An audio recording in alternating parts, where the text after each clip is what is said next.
Moving on 32 డిమాండ్ల సాధన కోసం RTC కార్మిక లోకం పిడికిలు బిగించింది. ఒకవైపు ప్రభుత్వం చర్చలకి రండి అని ఆహ్వానిస్తుంటే మరోవైపు డిమాండ్లు తీరకుండా చర్చల ప్రసక్తే లేదు అని కార్మికులు తెగేసి చెప్తున్నారు. నిన్న ప్రభుత్వంతో జరిపిన చర్చలు విఫలం కావడంతో తెలంగాణ ఆర్టీసీ కార్మికులు సమ్మెబాట పట్టారు. దీంతో బస్సులు డిపోలకే పరిమితమయ్యాయి.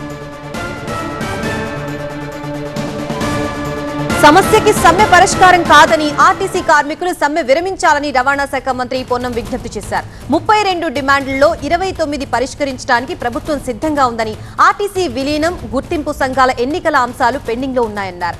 ఈ విషయాలపై సీఎం, డిప్యూటీ సీఎం దగ్గర చర్చిస్తామన్నారు పొన్నం. కార్మికులు చర్చల నుంచి వాకౌట్ చేయడం సరికాదన్నారు. దీంతో మంత్రి పొన్నం వ్యాఖ్యలపై ఆర్టీసీ జేఏసీ చైర్మన్ వెంకన్న ఆగ్రహం వ్యక్తం చేశారు. చర్చలు జరుగుతూ ఉండగా కమిటీనే వెళ్లిపోయిందన్నారు. సమస్య పరిష్కారానికి స్టెప్ 1 చర్చలు అంటోంది ప్రభుత్వం, కానీ ఫైనల్ డెసిషన్ కావాలంటున్నారు కార్మికులు.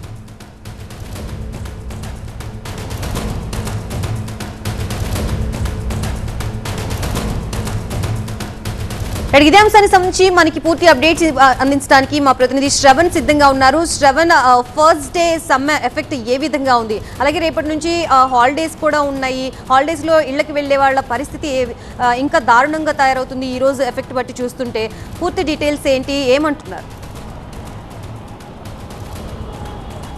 మొత్తం ఆర్టీసీలో 10,000కు పైగా బస్సులు నడుస్తుంటే అందులో ఆర్టీసీ సొంతంగా నడిపే బస్సులు ఒక 3-4 వేలు ఉండగా మిగతా ఆర్టీసీ జేఏసీ ఎంప్లాయీస్ యూనియన్ నడిపే బస్సులు దాదాపుగా 6,000 పైనే ఉంటాయి. 6,000 బస్సులు ఈరోజు రోడ్లపైకి రాలేదు. సమ్మె ప్రభావం ఖచ్చితంగా కనపడింది.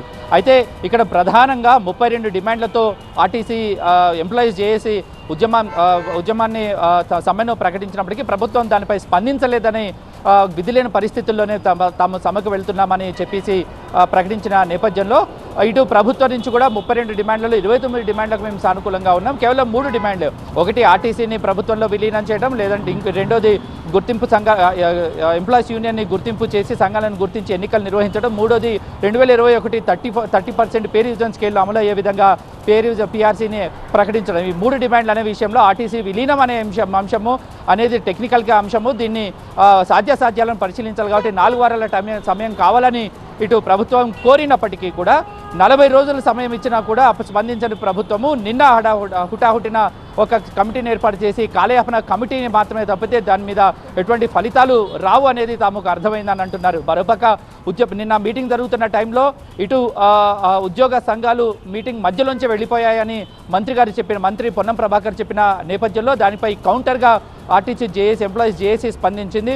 వెళ్ళిపోయింది ఎంప్లాయీస్ యూనియన్స్ అయినా మేం కాదు, ఎవరైతే కమిటీలోకి ఉన్నారో మెంబర్లు ఆ కమిటీ వాళ్ళే ఉద్యమం చేసుకుంటే చేయండి, సమ్మె చేసుకుంటే చేసుకోండి అంటూ వాళ్ళు వెళ్ళిపోయారు కాబట్టి మేము విధి లేని పరిస్థితుల్లో ఈరోజు సమ్మెకు రావాల్సి వచ్చిందని అంటున్నారు.